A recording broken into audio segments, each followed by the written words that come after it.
जय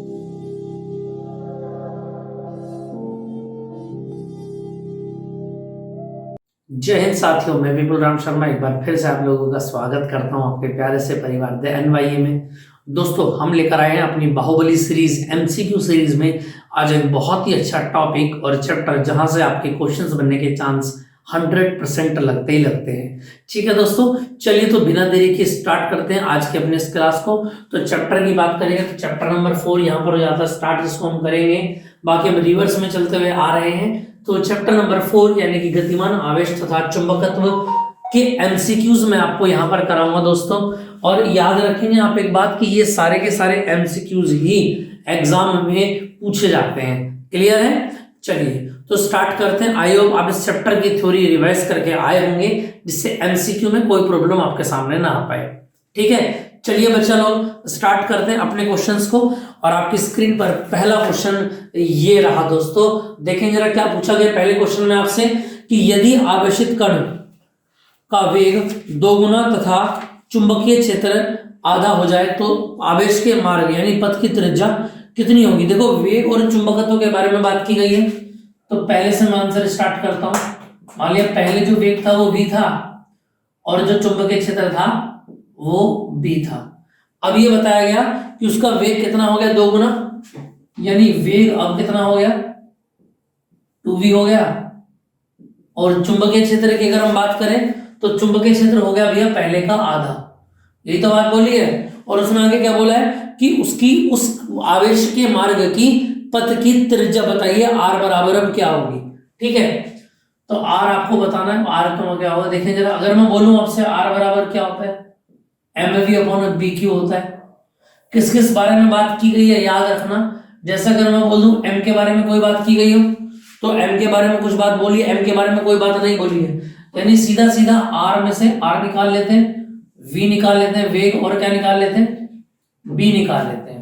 क्लियर है इतनी बात। चलिए दोस्तों, अगर मैं इसके लिए फॉर्मूला बनाता हूं r1/r2 बराबर, तो इसके लिए फॉर्मूला क्या बनेगा, v1/b1, और यहां से याद रखना b2/v2 बनेगा। तो r1/r2 की अगर मैं वैल्यू बोलूं तो v1 कितना है v, और देखना जरा v2 कितना है 2v। ये ऊपर से दिख गया आपको। दूसरी बात, चुंबकीय क्षेत्र b है तो ऊपर कितना है बोलो, ऊपर कितना हो जाता है, v2 की वैल्यू कितनी है, b/2, यानी b ऊपर आएगा और 2 कहां पर आएगा, नीचे आएगा। इतनी बात क्लियर है। अब देखना जरा, v से b कैंसिल, b से b कैंसिल, तो r1/r2 बराबर कितना बन जाएगा, 2 दूनी 4, यानी कि r2 बराबर 4r1, यानी त्रिज्या क्या हो जाएगी, 4 गुनी हो जाएगी दोस्तों। सी आपका आंसर यहां से बनेगा। कई बार ऐसे एमसीक्यूज भी एग्जाम में आ जाते हैं। क्लियर है, तो उसमें घबराने वाली कोई बात नहीं है कि थोड़े से लेंथी क्वेश्चन हो गए, उससे कोई दिक्कत वाली बात नहीं। एक आधा क्वेश्चन ऐसा फंस भी जाता है जो थोड़ा सा लेंथी चला जाता है। बाकी प्रैक्टिस पैटर्न क्या है ये आप याद रखेंगे, और ये क्वेश्चन 2014 में पूछा गया था। ठीक है, चलिए स्टार्ट करते हैं नंबर 2। यहां पर थोड़े से सोल्व करने वाले क्वेश्चन थोड़े ज्यादा हो जाते हैं। देखेंगे इसके बाद क्वेश्चन नंबर 2 स्क्रीन पर आपके सामने, और बोला क्या गया, ये कुछ क्वेश्चन सीधे सीधे होंगे। जैसे अगर मैं बोलूं सेकंड में बोला गया कि एक समान चुंबकीय क्षेत्र में एक इलेक्ट्रॉन है या कोई आवेशित कण है, क्षेत्र के लंबवत प्रवेश करता है तो इलेक्ट्रॉन का पथ कैसा होगा। देखना, याद रखना, जब भी कोई आवेशित कण किसी भी चुंबकीय क्षेत्र में लंबवत प्रवेश करेगा तो उसकी आकृति कैसी रहेगी, वृत्ताकार रहेगी। दूसरे का भी याद रखना, वृत्ताकार, ये शेप फिक्स होती है। ठीक है, क्वेश्चन नंबर 3 की अगर मैं बात करूं तो 3 में क्या बोला गया, 3 में बोला गया कि एक चुंबकीय क्षेत्र उत्पन्न किया जा सकता है। तो याद रखना, केवल गतिमान आवेश द्वारा बिल्कुल किया जा सकता है। दूसरा, केवल बदलते वैद्युत क्षेत्र से, या फिर इनमें से कोई नहीं। इन दोनों, यदि आपका आवेश जो गतिमान है उससे भी क्या होगा, वैद्युत क्षेत्र, चुंबकीय क्षेत्र उत्पन्न हो सकता है। और केवल अगर आप वैद्युत क्षेत्र इलेक्ट्रिक फील्ड को चेंज करेंगे तो मैग्नेटिक फील्ड अपने आप बदल जाएगा।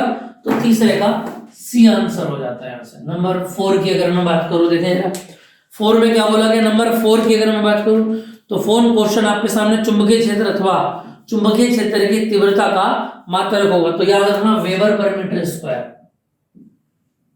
या तो टेस्ला या फिर वेबर पर मीटर स्क्वायर। क्वेश्चन नंबर 5 की बात करता हूं। 2023 BW में पूछा गया कि एक समान चुंबकीय क्षेत्र में आवेशित कण की पथ की त्रिज्या, वृत्तीय पथ की त्रिज्या अनुक्रमानुपाती किसके होती है? याद रखना, आवेश, तीव्रता, ऊर्जा, संवेग। जी हाँ, संवेग के क्या होती है? अनुक्रमानुपाती होती है संवेग की। क्लियर है? क्वेश्चन नंबर 6 पर आ जाते हैं दोस्तों। और 6 में क्या बोला गया कि एक समान चुंबकीय क्षेत्र में रेखाओं के समांतर एक इलेक्ट्रॉन जिसका वेग आवेश E तथा V वेग से गतिमान है, इलेक्ट्रॉन पर लगने वाला बल। देखो, जब बल रेखाओं के समांतर हो जाएगा तो वहां पर याद रखना टोटल वैल्यू कितनी बन जाएगी? 0 बन जाएगी। तो इसका सी आंसर बनेगा 0। क्वेश्चन नंबर 7 थोड़ा सा रैपिड है और मेरी तबीयत भी थोड़ी सी गड़बड़ चल रही है, तो उम्मीद है आपको बेहतर तरीके से समझ में आ पा रही होंगी। ऐसे ही क्वेश्चन एग्जाम में बनने वाले हैं, इससे अलग कुछ नहीं बनेगा। क्लियर है? तो क्वेश्चन नंबर 7 पर चलते हैं दोस्तों, देखिएगा। और क्वेश्चन नंबर 7 में क्या बोला गया? 7 में बोला गया कि म्यू नॉट एप्सिलॉन नॉट की पावर -1/2 का मान बताइए। अब देखो, यहां से मुझे एक बात का पता है क्या, कि म्यू नॉट और एप्सिलॉन नॉट बराबर होता है 1/c²। अगर मैं इस स्क्वायर को यहां भेजूं, भाई c² को उधर ले आऊं और म्यू नॉट एप्सिलॉन नॉट को नीचे ले आऊं। क्लियर है? इस वर्ग को इधर भेज दो तो पूरे की पावर कितना होगा? 1/2। और c equal to mu not epsilon not को अगर मैं ऊपर लेके आऊं तो इसकी पावर भी कितनी हो जाएगी? -1/2। होगी क्या नहीं होगी? बोलो। और इसी की वैल्यू तो पूछा है ना उसने, भाई इसी की तो वैल्यू पूछी है, तो याद रखना c वैल्यू होगी। लेकिन यहां से आप देखो, आंसर जो आपने दे रखा है उसने, एक तो दे रखा है सेंटीमीटर में, दूसरा पार्ट भी सेंटीमीटर में, तीसरा भी सेंटीमीटर में, बाकी 3 × 10⁸ होता है मीटर पर सेकंड। और 1 मीटर में 100 सेंटीमीटर, तो 10 की घात 8 में अगर 100 से गुणा करोगे तो ये हो जाएगा 10 की घात 10। तो बी आंसर बनेगा आपका 3 × 10 की घात 10 सेंटीमीटर²। क्लियर है? इसको आप बहुत अच्छे से ध्यान रखेंगे। इसके बाद आ जाता है नेक्स्ट क्वेश्चन नंबर 8 आपके सामने। और 8th क्वेश्चन को समझने की पूरी कोशिश आप लोग यहां पर करेंगे। थोड़ा सा अच्छा क्वेश्चन है, 2014 में पूछा गया है। और क्वेश्चन में बोला गया है कि V विभवांतर से त्वरित एक इलेक्ट्रॉन अनुप्रस्थ चुंबकीय क्षेत्र में प्रवेश करता है, इस पर लगने वाला बल F है। यदि विभवांतर 2 गुना कर दिया जाए तो, यानी हम, अच्छा ठीक है, विभवांतर 2 गुना कर दिया जाए तो इलेक्ट्रॉन पर लगने वाला बल कितना हो जाएगा, ये आपको बताना है। विभवांतर 2 गुना करने से पहले बल कितना था, पहले निकाल लेते हैं। समझ में आई बात है नहीं? अगर मैं पहले का निकाल लेता हूं, है ना, जैसा अगर मैं बोलूं सिंपल कि इलेक्ट्रॉन पर बल, तो F बराबर क्या हो जाता है? BeV हो जाता है। भाई नॉर्मल सा फॉर्मूला ये लगता है BeV, ये तो फॉर्मूला लगता है। क्लियर बात समझ में आ रही कि नहीं आ रही? ठीक है। इसके बाद अगर मैं बोलूं कि इलेक्ट्रॉन की ऊर्जा अगर मैं निकालूं कि भैया इलेक्ट्रॉन की ऊर्जा के बारे में बात कर रहे हैं, तो अगर मैं इलेक्ट्रॉन की ऊर्जा, हालांकि बात नहीं की गई इसमें, लेकिन फिर भी ध्यान रखेंगे, इलेक्ट्रॉन की ऊर्जा जो होती है वो आवेश इंटू विभवांतर के बराबर होती है। याद रखना, आवेश इंटू Q इंटू V के बराबर होती है। और ये इलेक्ट्रॉन है तो Q की जगह क्या आ जाएगा? E आ जाएगा, और U की जगह ½mv² यहां से आ जाएगा, और ये A इंटू V बन जाएगा। अगर मैं V की वैल्यू निकालना चाहूं तो यहां से क्या बनेगा? देखना जरा, 2 हो जाएगा इधर, 2eV/m। ये किसकी वैल्यू निकल के आ जाएगी? ये वेग की वैल्यू निकल के आई, ध्यान रखना। अब आप बोलेंगे कि हम वेग का निकाल रहे हैं, हमसे तो क्या पूछा गया है? बल पूछा गया है, विभवांतर 2 गुना कर देने पर, यही तो बात है। तो पहले काम करो, इस वैल्यू को उठा के ऊपर रख दो। अब बल कितना आ गया आपके पास, बताना जरा। V की वैल्यू बोलो कितनी बनी ऊपर? 2eV/m। इक्वेशन नंबर 1 बन गई। समझ में? चूंकि विभवांतर कितना कर दिया, याद रखना,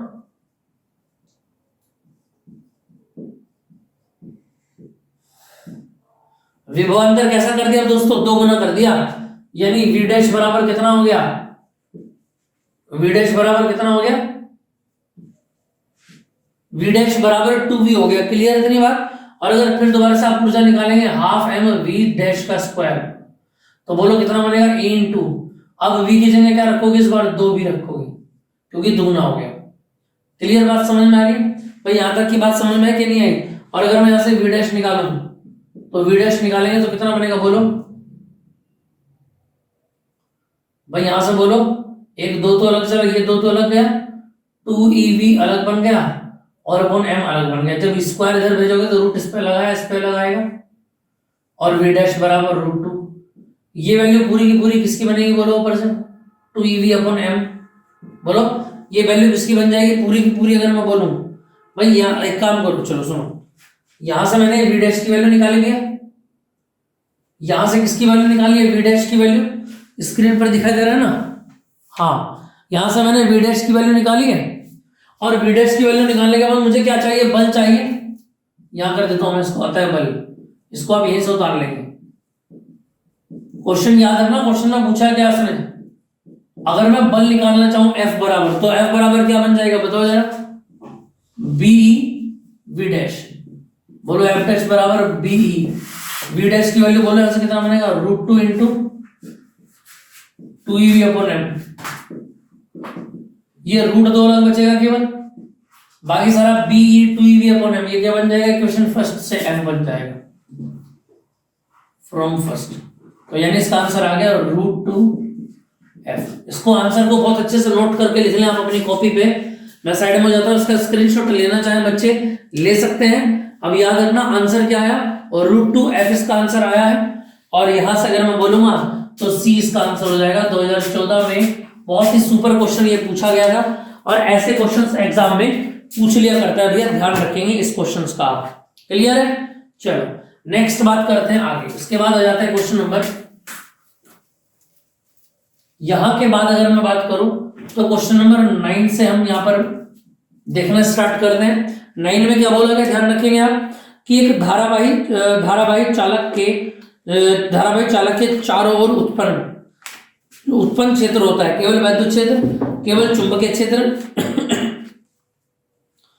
वैद्युत तथा चुंबकीय क्षेत्र दोनों क्षेत्र, न तो विद्युत और न ही चुंबकीय क्षेत्र।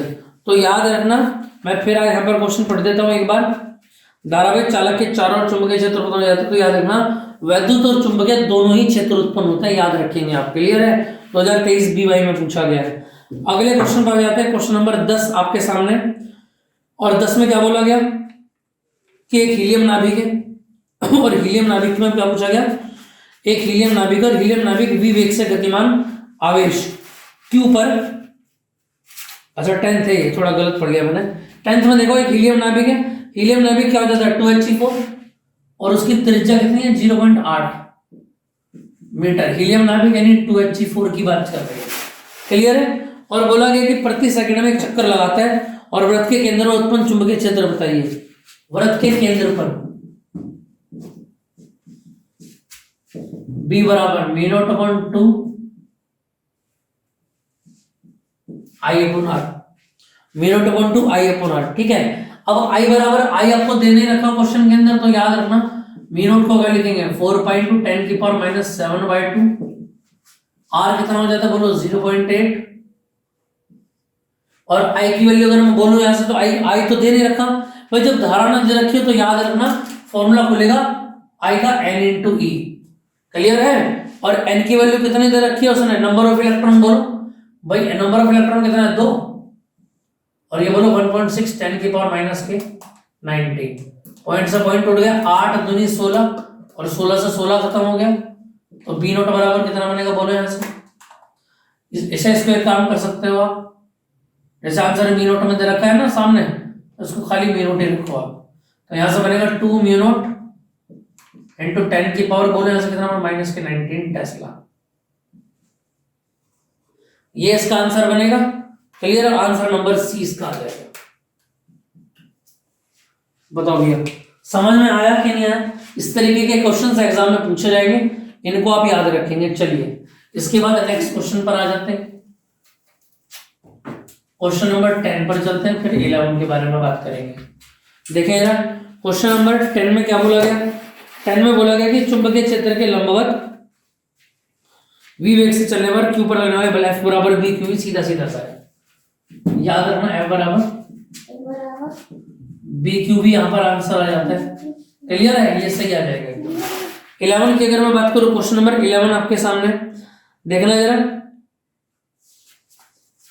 एक मिनट, ये 10 ही तो था भाई, हाँ चलो 10 का आंसर आ गया था ये C भाई, 10 का आ गया था C, और 11 मैंने पढ़ा है क्वेश्चन, इसका आ गया ए, F बराबर बी क्यू बी। अब नंबर 12 पर चलते हैं। देखिएगा 12 में क्या बोला गया कि 1 मीटर की दूरी पर स्थित दो समांतर तारों में 1 एम्पीयर तथा 3 एम्पीयर की धारा है, विपरीत दिशाओं में बह रही है। दोनों तारों के प्रति मीटर पर लगने वाली लंबाई पर तारों के प्रति मीटर लंबाई पर आरोपित बल की वैल्यू बताइए। अगर मैं बोलूं आपसे आरोपित बल की वैल्यू, तो F अपॉन एल बराबर क्या बनता है, बोलो म्यू नॉट अपॉन 2 पाई, बेटा इसको छोड़ दो, I1 I2 अपॉन आर, ये बनता है कि नहीं बनता है। तो F अपॉन एल की अगर मैं बात करूं तो म्यू नॉट कितना बनेगा 4 पाई 10 की पावर -7/2 पाई 1 into 3, ये तो है 1 एम्पियर 3 एम्पियर। हाँ बिल्कुल सही वैल्यू दे रखी है, बटे आर की वैल्यू कितनी हो जाती है 1 हो जाती है। क्लियर है, पाई से पाई कैंसिल हो गया तो 2 दूनी 4 और 3 दूनी 6, गुणा 10 किया तो -7, तो 6 × 10 की पावर -7 आंसर आ जाता है। और याद रखना यहां से अगर मैं बात करूं प्रतिकर्षण का आंसर लगेगा, यानी कि सी इसका आंसर यहां से हो जाता है। क्लियर है, यहां तक की बात में कोई दिक्कत हो तो बताओ जल्दी जरा, समझ में आ गई सारी बात। चलिए बच्चा लो अब नेक्स्ट चलते हैं नंबर 13 पर। 13 थोड़ा सा अलग क्वेश्चन है, इसको हम देख लेते हैं एक बार, क्योंकि क्वेश्चन काफी अच्छे इसमें दे रखे हैं। मैं फिर आपको बता रहा हूँ, ये क्वेश्चन की सीरीज आप अच्छे से पढ़ लेंगे। 13 क्वेश्चन देखिएगा स्क्रीन पर आपके क्या दे रखा है क्वेश्चन 13 में। उसने बोला समान द्रव्यमान के दो आवेशित कणों पर आवेश Q और 4Q है, यानी कि याद रखना M1 बराबर M2 बराबर M उसने बोला है, और आवेश जो बताए हैं वो Q और 4Q बताए हैं, Q और 4Q आवेश बताए हैं। और उसने बोला कि वेग का अनुपात बताइए, V1 अनुपात V2 बताइए। ये याद रखना मोस्ट इंपोर्टेंट क्वेश्चन है, इस क्वेश्चन को आप ध्यान रखेंगे, मोस्ट इंपोर्टेंट क्वेश्चन इसको आप बोलेंगे। क्लियर है, चलो अगर मैं बात करूं देखना जरा K इक्वल टू क्या होता है, हाफ एम वी स्क्वायर होता है भाई। K इक्वल टू क्या होता है half M V square, M हो गया वेग द्रव्यमान और V हो गया वेग। लेकिन याद रखना उसने एक बात और बोली है, क्या उसने बोला कि विराम अवस्था से समान वैद्युत विभवांतर के बीच गिरने दिया जाता है। विभवांतर जो है वो समान है, बड़े वाला V1 बराबर बड़े वाले V2 के बराबर है, ये दोनों V के बराबर। तो K की अगर मैं वो बोलूं तो याद रखना क्या बनेगा A × V बनेगा। आ रही है कि नहीं आ रही बात समझ, हालांकि Q × V होता है और आवेश होता है कुछ इलेक्ट्रॉन नहीं, अगर इलेक्ट्रॉन हो तो Q लिखेंगे, नहीं तो अगर है तो Q × V लेंगे, और ये बनेगा हाफ M और V की जगह पर क्या आएगा V1 का स्क्वायर आएगा। इसी प्रकार याद रखना अगर मैं दूसरी बात बोलूं तो Q की जगह 4Q V हाफ और यहां से आ जाएगा M, और V1 की जगह पर क्या आ जाएगा V2 का स्क्वायर। क्लियर है, देखो जरा इसको उठा के डिवाइड कर दो, जब डिवाइड करोगे तो क्या बनेगा QV से QV तो 1/4 बच गया बराबर, हाफ M से हाफ M तो ये V1/V2 और ये पूरे का स्क्वायर बन गया। जब इसको उधर भेजेंगे तो V1/V2, ये 1/4 का रूट निकल के कितना बन जाएगा 1/2, यानी 1:2 आंसर बनेगा। क्लियर है, तो यहां से आंसर आ जाएगा क्या 1:2 और ये आंसर बनेगा B। बोलो जरा इतनी बात समझ में आ पा रही है, क्लियर इतनी बात। चलिए तो 13 क्वेश्चन भी आपकी क्लियर हो गया होगा। इसके बाद नेक्स्ट क्वेश्चन पर चलते हैं दोस्तों। यहां तक समझ में आ गया होगा उम्मीद है, और बेहतर तरीके से ये क्वेश्चन नंबर 13 आपको क्लियर समझ में आया होगा और ये एग्जाम में पूछा गया है। चलिए इसके बाद चलते हैं क्वेश्चन नंबर 14 पर। 13 के बाद आते हैं सीधा 14 पर। देखें जरा स्क्रीन पर क्वेश्चन दिया हुआ है, बहुत अच्छे से समझेंगे आपके क्वेश्चन में क्या बोला गया है। अगर मैं 14 की बात करूं दोस्तों तो देखना जरा 1/μ0 का मात्रक होता है, याद रखना 1/μ0 c² के बराबर होता है, यानी मीटर का भी स्क्वायर हो जाएगा। तो 14 का ए आंसर यहां से बनेगा। क्लियर है, 15 क्वेश्चन पर आ जाते हैं। और 15 में क्या बोला गया है, 15 में बोला गया है कि ई तथा एच क्रमशः विद्युत क्षेत्र और चुंबकीय क्षेत्र की तीव्रता को प्रदर्शित करते हैं। तो ई बटे एच का मान कितना होगा भाई, एक वी को और एक आई को, तो वी बटे क्या बनता है ओम बन जाता है। क्लियर है, तो याद रखना ओम इसका आंसर यहां से बनेगा 15 के वी का ओम। 16 पर आ जाते हैं। देखिए क्वेश्चन नंबर 16 में क्या बोला गया कि हेनरी पर मीटर का मात्रक किसका होगा, याद रखना चुंबकशीलता का मात्रक होता है। हेनरी पर मीटर चुंबकशीलता का मात्रक होता है। क्वेश्चन नंबर 17 की अगर मैं बात करूं, भाई स्क्रीन पर आपके क्वेश्चन दिखाई दे रहे हैं दोस्तों। चलिए जरा इसके बाद आगे बात करते हैं नंबर 17 क्वेश्चन की, और इसको समझेंगे 17 में क्या बोला गया। उसने बोला है कि एक इलेक्ट्रॉन 500 वोल्ट के विभवांतर से त्वरित होता है, यानी V बराबर कितना दे रखा है आपको, 500 वोल्ट दे रखा है भैया। और उसने बोला क्या कि इलेक्ट्रॉन की चाल बताइए K बराबर V बराबर क्या होगी। भाई वेग इलेक्ट्रॉन की चाल V तो पूछा है, ये तो आज पूछी गई है, तो याद रखना सीधा फॉर्मूला लगाएंगे आप, इलेक्ट्रॉन की चाल V बराबर 2qV/m। अभी मैंने बताया था आपको, फॉर्मूला भी कहां से है, मैंने ये भी जनरेट करके आपको बताया था। K बराबर ½ mv² में K को खोल देंगे A × V। क्लियर है इतनी बात। देखना जरा, अगर मैं बोलूं यहां से V इक्वल टू बोलो जी 2 × m हो जाता है 9 × 10⁻⁻31। ठीक है भैया। और अगर मैं बात करूं इसके अलावा तो कुछ नहीं दे रखा, नहीं जी। Q की वैल्यू बात करूं, इलेक्ट्रॉन 1.6 10⁻⁻19 और V की जगह हो गया 500। क्लियर है। जब पॉइंट हटाएंगे तो नीचे क्या आएगा, 10 आ जाएगा। ऊपर अगर मैं बात करूं, देखना यही तो वैल्यू है, हाँ यही वैल्यू है। देखें जरा ऊपर क्या क्या बचेगा, ऊपर आ जाओगे, यहां से बचेगा 2, 16, 5 और नीचे बचेगा 9। तो 10 की घात अगर मैं बात करूं ऊपर तो यहां पर आ गया। ठीक है। अब देखो 31 है, 31 ऊपर जाएगा तो क्या हो जाएगा, प्लस का 31, 31, 32, 33, तो 33 तो ऊपर हो गया। नीचे कितनी है, 10 की घात 1। इस 10 की घात 1 को जब आप ऊपर ले जाएंगे तो -1 हो जाएगी, और 19 और 1 कितना हो जाएगा, -20। आ रही बात समझ में। चलिए जी इससे आगे देखते हैं, इसको 9 ही रहने दो भाई। 16 × 5 = 80 और 8 × 2 = 16, 160 बन जाएगा। और यहाँ पर 10 की घात कितना बनेगा, अगर मैं बोलूं आपसे 13 बनेगा। 13 में से एक काम कर दो आप, 1 0 इधर दे दो, 12 बनेगा अंदर। इसको थोड़ा सोल्व कर लेते हैं भाई। अगर मैं बात करूं 16 में 16 का क्या हो गया, 4 है, 2 0 में से 1 0 बाहर आ गई। 10 की घात 12 का 6 बाहर आ गया रूट में से, और 9 का आ गया 3 बाहर। इसको उठा के डिवाइड कर दें, और अगर आप डिवाइड करेंगे तो कितनी वैल्यू बनेगी बताना जरा भाई। यहां से बनेगा आंसर क्या, 3 × 1 = 3, 1 आएगा, और 3 3 × 9, उसके बाद 3 3 × 9, 3 3 × 9, 10⁻⁶ मीटर पर सेकंड ये आंसर बनेगा। अब स्क्रीन पर देख लेते कौन सा आंसर थोड़ा सा सही बैठेगा। 1.33 × 10⁻⁷, 1.33 से रिलेटेड तो 2 ही हैं, C और D। कौन सा सही होगा, मीटर पर सेकंड, तो 7 वाला कर लेते हैं C आंसर। पॉइंट इधर आ जाएगा 1 और ये बन जाएगा 7 मीटर पर सेकंड, आपका आंसर हो जाता है। 17 के बाद 18 क्वेश्चन पर आते हैं दोस्तों। देखें 18 में क्या बोला गया, L लंबाई के तार के कारण चुंबकीय क्षेत्र पर 30 डिग्री का कोण बनाता है, तो तार पर चुंबकीय बल के लगने वाले बल का बल बताइए। F बराबर BIN sin थीटा लगा देते हैं। देखिए ना F बराबर BIN sin थीटा यानी 30, और sin 30 की वैल्यू कितनी होती है, 1/2 और BI/2। C या B में से एक आंसर बनेगा, C है ना, हाँ B है भाई। इसका मिलता जुलता कौन है, बी, तो बी से आप कलेक्ट कर लेंगे यहाँ से। क्लियर है अपनी बात। उम्मीद है आपको बहुत बेहतर तरीके से चीजें समझ में आ पा रही होंगी। थोड़ी सी वीडियो लॉन्ग हो गई है, कोई दिक्कत नहीं है, क्योंकि थोड़ी सी कैलकुलेशन आज के क्वेश्चन में थोड़ी ज्यादा थी, है ना। एग्जाम्स में ऐसे न्यूमेरिकल मिलेंगे जिसमें कैलकुलेशन में टाइम लग सकता है, तो घबराना नहीं है दोस्त बच्चा लोग, पूरी मेहनत के साथ डटे रहना है। अगले क्वेश्चन पर आते हैं, क्वेश्चन नंबर 19। और 19 क्वेश्चन में देखिए जरा क्या बोला गया। 19 क्वेश्चन में बोला गया कि बी वी क्यू के एक समान कोण पर लगने वाले बल एफ की वैल्यू बताइए, तो याद रखना सी आंसर हो जाता है। नंबर 20 पर आ जाता है। सारे क्वेश्चन काफी इजी हैं।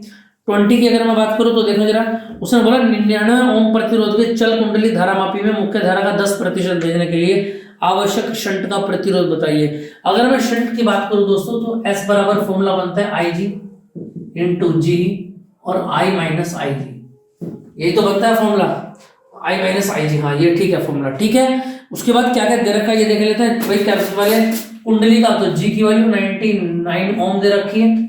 उसके बाद अगर मैं बात करूं धारा, उसने बोला IG बराबर क्या है, कुल धारा का 10%, यानी अगर मैं IG इसको I को नीचे लेके जाऊं तो 10/100 यानी कि 0 से 0 कट के 1/10 बचेगा। आई अपॉन आई जी की वैल्यू।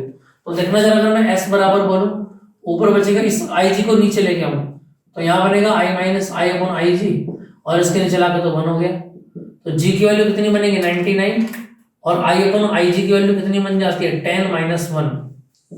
तो 99, 10 में से एक गया, कितना बचेगा 9, और 9 से डिवाइड किया तो कितना बनेगा यहाँ से 9 कम 9 9 कम 9 11 ओम, 11 शंट, 11 शंट इसका आंसर बनेगा। और 11 शंट की बात करूं तो मैं सी आंसर यहाँ से इसका बन जाएगा। क्लियर है दोस्तों, इतनी बात आपको समझ में आ रही है। इसके बाद एक क्वेश्चन और देख लेते हैं, क्वेश्चन नंबर 21 चलते चलते। और 21 में क्या बोला है, 21 में बोला है कि कुंडली धारामापिक सुग्राहिता में वृद्धि की जा सकती है, याद रखना, क्षेत्रफल घटाकर नहीं, क्षेत्रफल तो बढ़ाकर की जा सकती है ना, क्योंकि ए उसके सामने समानुपाती रहता है, जब मैंने टॉपिक में आपको पढ़ाया था। फेरों की संख्या घटाकर क्षेत्र का मान बढ़ाकर, जी हाँ, कुंडली का क्षेत्रफल बढ़ाकर, तो 21वें का क्या बन जाता है, सी आंसर बढ़ेगा एरिया को बढ़ा करके। 22वें क्वेश्चन की अगर मैं बात करूं, देखें जरा, एग्जाम में पूछा गया क्वेश्चन है और क्या बोला गया, अमीटर का नेट प्रतिरोध कम होना चाहिए जिससे ये अधिक गर्म नहीं हो पाता। यही आंसर इसका बनेगा, याद रखना, अधिक गर्म नहीं हो पाता, ये ध्यान रखेंगे आप। क्लियर है इतनी बात भी है, इतनी बात समझ पा रहे हैं आप लोग। चलिए तो एक लास्ट क्वेश्चन हो जाता है, एक वृत्तीय धारामायी लूप का चुंबकीय द्विध्रुव आघूर्ण कितना है, m दे रखा है, और यदि धारा लूप की त्रिज्या आदि कर दी जाए तो चुंबकीय द्विध्रुव आघूर्ण का मान बताइए। इसका आंसर आप लोग बताएंगे मुझे, और बताएंगे 23 का आंसर क्या बनेगा, और जो भी बनेगा आपका आंसर उसको आप कमेंट में लिख देंगे बच्चा लोग। जैसा भी होगा उसको मैं अगली वीडियो में जरूर कराऊंगा, कि जो मैंने अपने होमवर्क में दिया है। जो बच्चे पूरी वीडियो देख रहे होंगे वो इसको जरूर लिखेंगे, ठीक है। तो चलिए फिर दोस्त, मिलते हैं नेक्स्ट क्लास में, तब तक बने रहिए हमारे साथ, बाकी वीडियोस को शेयर करते रहिए। जिनका जो टॉपिक वीक हो उस टॉपिक के ऊपर मेहनत थोड़ी ज्यादा कीजिए, ठीक है। जय हिंद।